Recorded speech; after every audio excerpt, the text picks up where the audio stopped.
सुप्रभात विद्यार्थियों आप सबका स्वागत है आपके अपने YouTube channel Hindi classes NCERT and RBSE for मेधावी कौशिक पर। विद्यार्थियों, मुझे पूरी उम्मीद होगी है कि आप घर पे होंगे, स्वस्थ होंगे और आपका जो है वो अध्यापन कार्य सुचारू चल रहा होगा। देखिए विद्यार्थियों, आज कक्षा 10 कोर्स बी और आपकी किताब कौन सी है? सपस के अंदर भी है काव्य खंड, और काव्य खंड के अंदर जो पहला पार्ट है वो क्या है? साखी। और साखी किसकी लिखी हुई है? कबीरदास जी की लिखी हुई है। इससे पहले कई वीडियो बनाकर मैंने कबीरदास जी के दोहे समझाए हैं जो आपके पाठ्यक्रम में लगे हुए हैं। आज अंतिम दो दोहे, इससे पहले 6 दोहे समझा चुका हूं मैं। आज अंतिम 7 नंबर 8 नंबर दोहा की व्याख्या मैं आपको समझाऊंगा। विद्यार्थियों अगर मेरे द्वारा बनाई वीडियो को पसंद आए तो इसे ज़्यादा लाइक कीजिए, कमेंट कीजिए, शेयर कीजिए विद्यार्थियों। और चैनल पे अगर आप नए हैं तो चैनल को सब्सक्राइब कर लीजिए और बेल आइकन को दबा दीजिए ताकि तुरंत आप तक क्या पहुंच जाए? नोटिफिकेशन पहुंच जाए। घर पे ये स्वस्थ रहिए विद्यार्थियों। देखिए कबीरदास जी के अंतिम दो दोहे आज मैं समझाऊंगा। मैंने पहले ही बताया था कि व्याख्या समझनी इसलिए महत्वपूर्ण है क्योंकि व्याख्या में से प्रश्न आएंगे। जब आपको व्याख्या समझ में आ जाएगी उसके बाद में क्या है, जो भी प्रश्न पूछ रहे हैं उन प्रश्नों के उत्तर आप आसानी से लिख देंगे, उस प्रश्नों को आसानी से कर पाएंगे। इसलिए बड़े ध्यान से व्याख्या समझिए विद्यार्थियों। और इससे पहले वाले भाग अगर आपने नहीं देखे हैं तो प्लेलिस्ट में जाके आप देख सकते हैं। सबके जो जितने भी भाग मैंने तैयार किए हैं अब तक, जितने भी 6 के 6 पद्यांश समझाए हैं, उन सब की जो वीडियो अलग अलग बनाकर मैंने प्लेलिस्ट में रखी हुई है विद्यार्थियों। तो वहां जाइए, उस पर देखिए और समझने का प्रयास कीजिए। आज अंतिम दो दोहे की बात करेंगे। अंतिम जो दोहे कौन से हैं? एक तो है 7 नंबर, एक 8 नंबर। देखिए, सबसे पहली बात तो मैंने बताई थी आपको कि जब भी आप व्याख्या को पढ़ें, व्याख्या को अध्ययन करें, व्याख्या को समझने का प्रयास करें तो आपको एक एक शब्दों का अर्थ पता होना चाहिए। अगर आपको एक एक शब्दों का अर्थ पता है तो मुझे लगता है कि आप कभी भी व्याख्या संबंधी प्रश्न गलत नहीं करेंगे। देखिए 7 नंबर दोहा क्या है? पोथी पढ़ी पढ़ी जग मुआ, पंडित भया न कोई, एक के असई पीव का, पढ़े सुपंडित होए। कबीरदास जी क्या कह रहे हैं साखी के अंदर?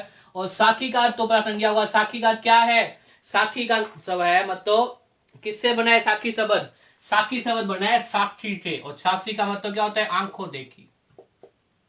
साक्षी का मतलब क्या होता है? आंखों देखी। आंखों देखिया मतलब ये होता है विद्यार्थियों कि कबीरदास जी क्या है, हमेशा आंखों देखी बातों पर विश्वास करते थे, सुनी सुनाई बातों पर विश्वास नहीं करते थे। क्योंकि कई बार क्या है, सुनी सुनाई बातें क्या होती है? निरर्थक होती है। सुनी सुनाई बातों पर विश्वास करने की अपेक्षा आपको आंखों देखी बात पर विश्वास करना चाहिए। जब तक आप आंखों देखी बात पर विश्वास नहीं करें तब तक आपको बात कभी भी नहीं माननी चाहिए, कबीरदास जी कहते हैं। इसलिए कबीरदास जी हमेशा आंखों देखी बात पर विश्वास करते थे। उनके जो दोहे जो इस प्रकार की बातों से संबंधित है, उनकी एक किताब, जिस किताब का नाम क्या है? साखी है। और साखी वास्तव में साक्षी से बनी है क्योंकि कबीरदास जी का मानना था और समाज में है भी कि अगर आप सुनी सुनाई बातों पर विश्वास करेंगे तो निसंदेह जो व्यक्ति आपको बता रहा है बातें, हो सकता है वो बातों को ऐसे गोल मोल करके बताए, अपने अपने हिसाब से बातों को सेट करके बताए, जिससे क्या है उसका ही क्या है अच्छा होता है। और सामने वाला व्यक्ति जो सुन रहा है, जो सुनी सुनी बातों पर विश्वास कर रहा है, उसका क्या है, को सच्चाई से अवगत ही न हो। वास्तव में सच्चाई क्या है, वो सच्चाई से कोसों दूर रहे। इसलिए कबीरदास जी क्या कहते हैं? हमेशा आंखों देखी बात पर विचार करनी चाहिए। इसलिए कबीरदास जी क्या कहते हैं? साखी लिखी है कबीरदास जी ने। उसके ही आपके पाठ्यक्रम में 8 दोहे लगे हुए हैं, 6 दोहे समझा चुका हूं। तो 7वां दोहा देखिए, पोथी पढ़ी पढ़ी। पोथी का मतलब होता है ग्रंथ, किताबें। जो किताबें आप पढ़ते हैं, जो ग्रंथ आप पढ़ते हैं, पोथी पढ़ी। पढ़ी पढ़ी का मतलब होता है पढ़ना। आप जो पढ़ाई करते हैं उसको बोलते हैं पोथी पोथी। और पढ़ी का मतलब जग का मतलब होता है संसार। जग का मतलब क्या होता है? संसार। कबीरदास जी क्या कहे? पोथी। पोथी का मतलब आप ग्रंथ से ले सकते हैं, किताब से ले सकते हैं। पढ़ी पढ़ी का पढ़ना, बार बार जो किताब को पढ़ना। जग का मतलब क्या होता है? संसार होता है विद्यार्थियों। जग का मतलब होता है आपके सामने संसार। मुआ। मुआ का मतलब होता है मर गया। पंडित का मतलब आप विद्वान से लेंगे क्योंकि पंडित एक तो एक जाति के हिसाब से भी देख सकते हैं। जो पंडित जाति होती है, जो ब्राह्मण जिसे बोलते हैं, वहां नहीं होके यहाँ किससे लेंगे? विद्वत्ता से लेंगे।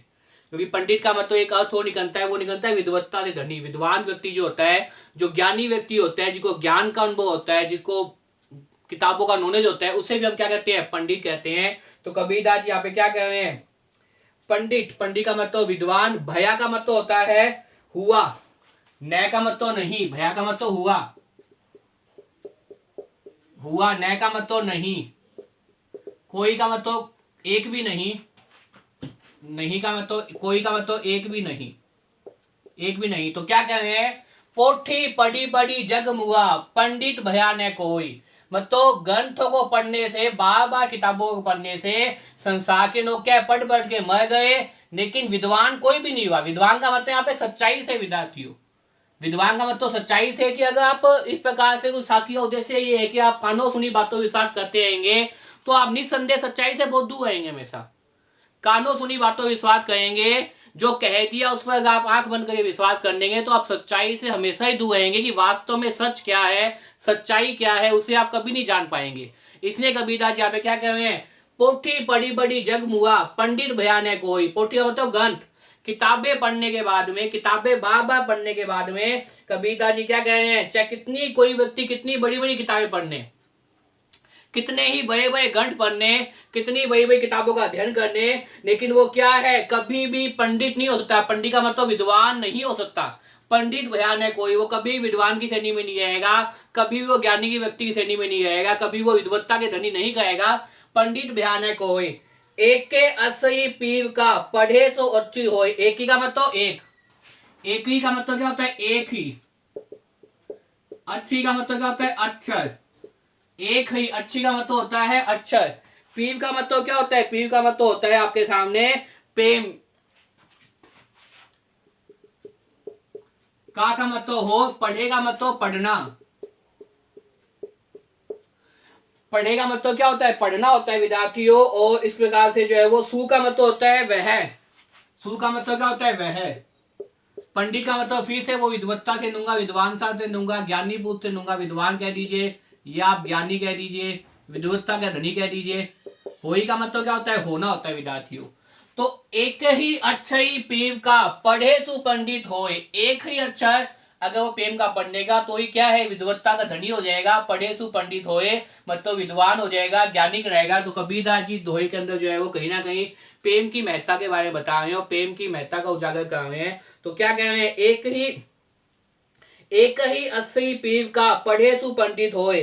कि अगर एक पूर्ण लगन से आप ईश्वर प्रेम का एक भी अक्षर पढ़ लेते हैं। प्रेम भी किससे है विद्यार्थियों, यहाँ कबीरदास जी प्रेम भी किससे कहे, परमात्मा से कहे, ईश्वर से कहे, भगवान से कहे कि ईश्वर के प्रेम का अगर आपने सच्चे मन से एक भी अक्षर पढ़ लिया तो आप क्या होगे, विद्वत्ता की श्रेणी में आ गए।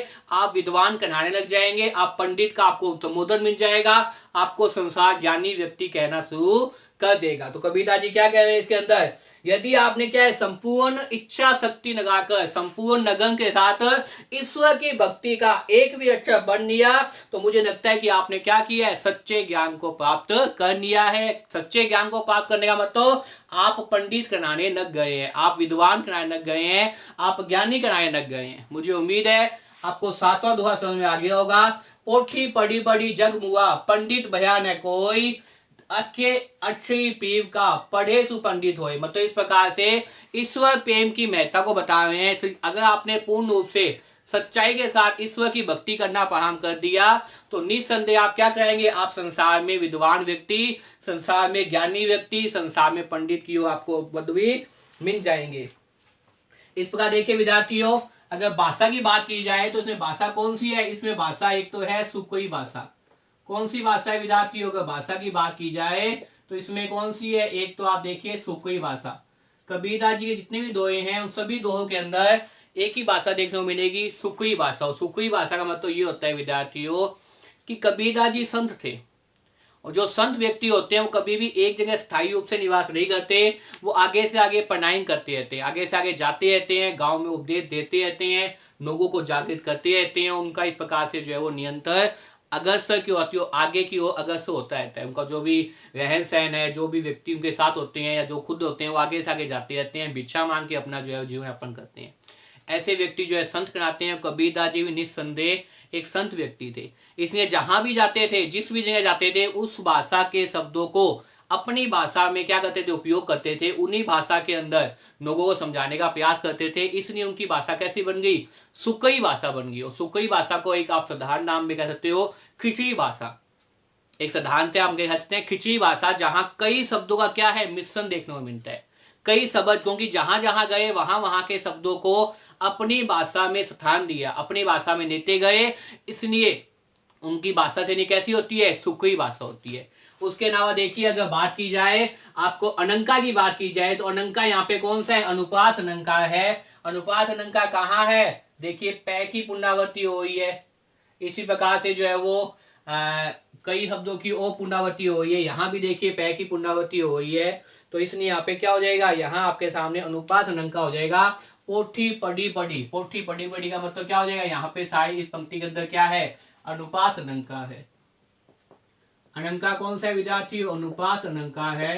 तो ये भी आपको समझ में आ गया होगा। अनुपास अनंका कहाँ होता है, जहां वर्णों की पुनरावृत्ति होती है विद्यार्थियों, वहां क्या होता है, वहां अनुपास अनंका होता है। तो यहाँ निसंदेह किसकी पुनरावृत्ति है, यहाँ पै वर्ण की पुनरावृत्ति है। पै के साथ साथ देखिए किसी और वर्ण की है, यहाँ भी पै वर्ण की चल रही है। पोठी पड़ी पड़ी, ढैक वर्ण की पुनरावृत्ति हो सकती है। पोठी पड़ी पड़ी, भया ने पंडित होए एके असई पीव का, पढ़े तू पंडित हो। यहाँ भी देखिए पै की पुनरावृत्ति हो रही है। तो इस प्रकार से जो है वो अनंका कौन सा हो जाएगा, अनंका आपके सामने अनुपास अनंका हो जाएगा। मुझे पूरी उम्मीद है विद्यार्थियों कि आपको 7वां दोहा समझ में आ गया होगा, जो कबीरदास जी की साखी किताब से लिया गया है। अब देखिए विद्यार्थियों, इस पाठ को आज अपने समाप्त करेंगे।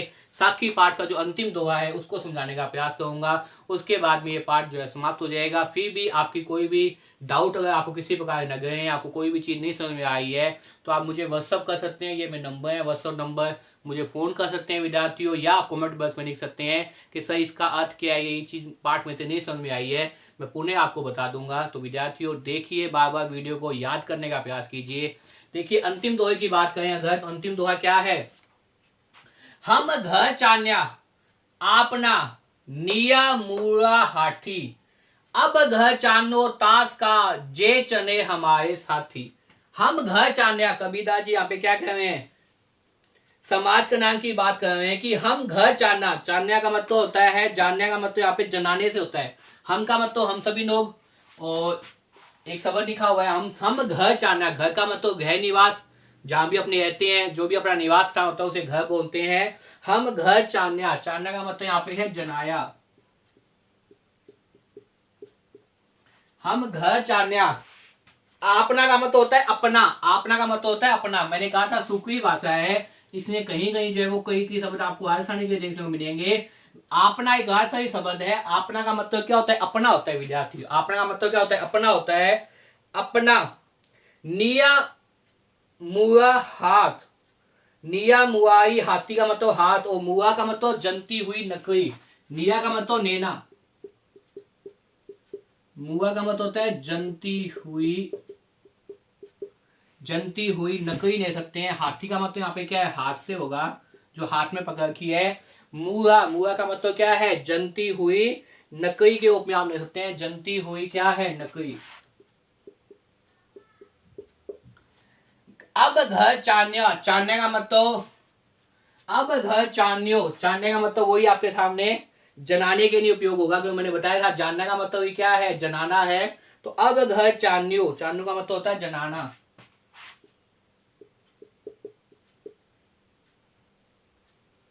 अब घर चानू, चानू का मतलब जनायु। तासा, तासा का मतलब उसका, तासा, ता का मतलब होता है उस, और का मतलब वही आएगा, तासा उसका। जे का मतलब जिस, चने का मतलब चनना, साथी का मतलब साथ, साथी का मतलब साथ। तो कबीरदास जी इस प्रकार से देखिए विद्यार्थियों में सभी शब्दों के अर्थ बता दिए हैं, और व्याख्या के अंदर आपको एक एक शब्द का अर्थ पता होना चाहिए, तभी आप क्या कर पाएंगे, व्याख्या कर पाएंगे। हम घर, हम घर का मतलब हमारे, घर का मतलब गृह निवास, जहां व्यक्ति रहते हैं। चांदने का मतलब जनाए थे है। आपना का मतलब अपना से है। हम घर चान्या, चान्या का मतलब जनाया, आपना का मतलब अपना, निया का मतलब नेना, मुहा का मतलब होता है जनती हुई नकली, हाथी का मतलब होता है हाथ में। अब घर चानो, चानो का मतलब जनायु, ताश का मतलब उसका, जे का मतलब जिस, चने का मतलब चन्ना, हमारे साथी का मतलब होता है हमारे साथ। तो देखिए कबीरदास जी इसमें क्या कह रहे हैं, एक प्रकार से फिर वही मैंने बताया, साखी के अंदर है तो समाज कल्याण की भावना होगी, समाज को आगे नहीं जाने की बात होगी, समाज की बुराइयों का खंडन करेंगे और आंखों सुनी बात की बात विश्वास करेंगे, कानों सुनी सुनाई बातों विश्वास नहीं करेंगे। तो वही बता रहे हैं। अब हम घर चाहना, कबीरदास जी क्या कह रहे हैं, हमने ज्ञान की जंतु हुई नकली मसान लेकर अपने अंदर की बुराइयों के घर में क्या लगा दी, आग लगा दी। अब घर जनाया आपना मिया मुआ हाथ, जनती हुई नकली थे अपनी अज्ञानता को क्या कर दी, आग लगा दी। अज्ञानता को आग लगाने मतलब जैसे जैसे व्यक्ति पढ़ता है, जैसे जैसे व्यक्ति किताबों का अध्ययन करता है, जैसे जैसे व्यक्ति को समझ आती है, ज्ञान का संचार होता है, वैसे वैसे क्या है, उसकी अज्ञानता क्या है, समाप्त होती रहती है। वो अज्ञानता से ज्ञानता की हो जाता रहता है, जैसे जो किताबें पढ़ता है, जैसे जैसे अध्ययन करता है, जैसे चीजें वो सीखता है, धीरे धीरे क्या उसमें समझ विकसित होती रहती है। धीरे धीरे जब समझ का मतलब उसमें बुद्धि का प्रवेश हो जाता है, बुद्धि आ जाती है, उसमें समझदार हो जाता है, ज्ञानी हो जाता है। तो वो कबीरदास जी वो कह रहे हैं कि हम घर चनायो आपना नया जनती हुई नकली, अपने हाथ में जनती हुई नकली लेकर हमने अज्ञानता रूपी अपना घर जना लिया। अज्ञानता रूपी घर जना के बताओ, अब हमें क्या आ गया है, ज्ञान आ गया। अब हमें क्या आ गई, समझदारी आ गई है, ज्ञान का प्रवेश हो गया है। हमने ज्ञान की जनती हुई नकली की मसान से अपने अंदर की बुराइयों के घर में क्या लगा दी, आग लगा दी। कबीरदास जी क्या कहते हैं कि हमने पहले अपने ज्ञान की जनती हुई नकली की मसान से अपने अंदर की बुराइयों में क्या लगा दी, बुराइयों के घर में आग लगा दी। अब उस ज्ञान की जनती हुई नकली को हमने हमारे हाथों में उठा लिया। अब हम क्या कर रहे हैं, अब घर चान्यो ताश का उसका जे जित हमारे साथ। अब हम संसार के अंदर भी जो लोग अज्ञान है, समाज के अंदर भी जो लोग अज्ञानता के विवश है, उन अज्ञानी व्यक्तियों को भी क्या करें, ज्ञानी करने के लिए, उनकी अज्ञानता का नाश करने के लिए वो मसान हम कहाँ लेके जा रहे हैं, समाज क्यों लेके जा रहे हैं। सबसे पहले तो कबीरदास जी कहते हैं हमने खुद अपने अज्ञानता को समाप्त किया। अज्ञानता को समाप्त कैसे किया, अज्ञानता के द्वारा ज्ञान रूपी मसान को लेकर। ज्ञान रूपी मसान का मतलब क्या है विद्यार्थियों, अध्ययन किया, पढ़ाई की। जब हमने सुचारू रूप से पढ़ाई की, सुचारू रूप से अध्ययन किया, तो हमारी ज्ञानता का नाश हो गया, ज्ञानता को आग लगी।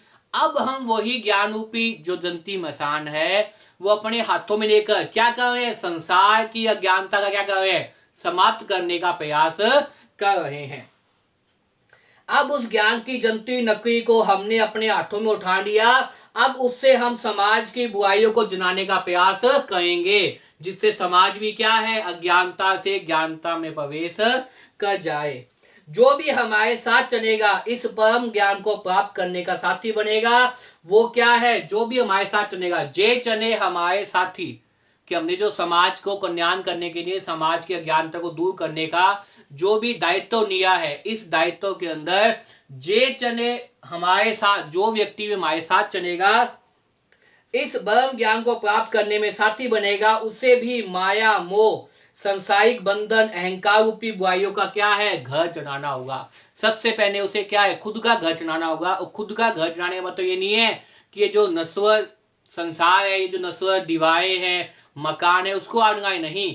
ए नश्वर मतलब दिखाई नहीं देती, क्या दिखाई नहीं देती, हमारी माया मोह संसारिक बंधन अहंकार, इन चीजों को क्या करनी पड़ेगी, उससे इन बुराइयों को आग लगानी पड़ेगी। और जो व्यक्ति इस प्रकार की बुराइयों को आग लगा देगा, जो अपने मन से निर्मल हो जाएगा, वही व्यक्ति क्या है, हमारे साथ चल सकता है। तो कबीरदास जी क्या कह रहे हैं, जो हमारे साथ चलेगा, इस ब्रह्म ज्ञान को प्राप्त करने में साथी बनेगा, उससे भी क्या है, माया मोह संसारिक बंधन अहंकार रूपी बुराइयों को क्या है, अपना घर स्वयं जलाना होगा। तभी वो क्या है, हमारे साथ चल सकता है। क्योंकि मैंने भी अपना घर जनाया है, तुम्हें भी अपना घर जनाना है। वो घर यहाँ पे उस मकान से नहीं लेंगे जो दीवारों पे खड़ा हुआ है, नहीं, उससे लेंगे जो हमारे अवगुण है, जो हमारे अंदर कमियां है, जो हमारे अज्ञानता का भाव उत्पन्न करते हैं, चाहे वो अहंकार हो, चाहे वो जो है वो गलत बुराइयां हो, कुछ भी हो, उसको क्या करना है, हमें आग लगानी है। वही व्यक्ति क्या है, हमारे साथ चल सकता है। उसी व्यक्ति को कबीरदास जी कहते मैं अपने साथ लेकर चलूंगा। तो मुझे उम्मीद है आपको समझ में आ गया होगा। हम घर चान्या आपना निया मुआरा हाथी, अब घर जनायो ताश का जे चने हमारे साथी। तो मुझे उम्मीद है ये दोहा को समझ में आ गया होगा। इसके अंदर बात की जाए, विशेष की अगर बात की जाए तो क्या है, सुकुई भाषा है और साथ में किसका प्रयोग किया है, प्रतीकात्मक श्रेणी का प्रयोग किया है। अगर 8 की बात की जाए तो भाषा कैसी है, भाषा तो वही रहेगी, मैंने पहले ही बताया था कौन सी भाषा है, सुकुई भाषा का प्रयोग किया गया है। किस भाषा का प्रयोग किया गया है, सुकुई भाषा का प्रयोग किया गया है। और इसके साथ अगर देखा जाए विद्यार्थियों, तो एक चीज आप वो ये देख सकते हैं कि क्या किया है विद्यार्थियों, प्रतीकात्मक श्रेणी का प्रयोग किया है। प्रतीकात्मक श्रेणी, प्रतीकों के माध्यम से अपनी बात कहनी। श्रेणी का मतलब क्या होता है, लिखने का तरीका। लिखने का तरीका जो होता है, चाहे वो कविता लिखने का हो, चाहे वो नाटक लिखने का हो, चाहे वो उपन्यास लिखने का हो, चाहे वो कहानी लिखने का हो, सबका अलग अलग होता है। तो यहाँ किसकी प्रतीकात्मक, कौन सी श्रेणी का प्रयोग किया है, प्रतीकात्मक श्रेणी का प्रयोग किया है।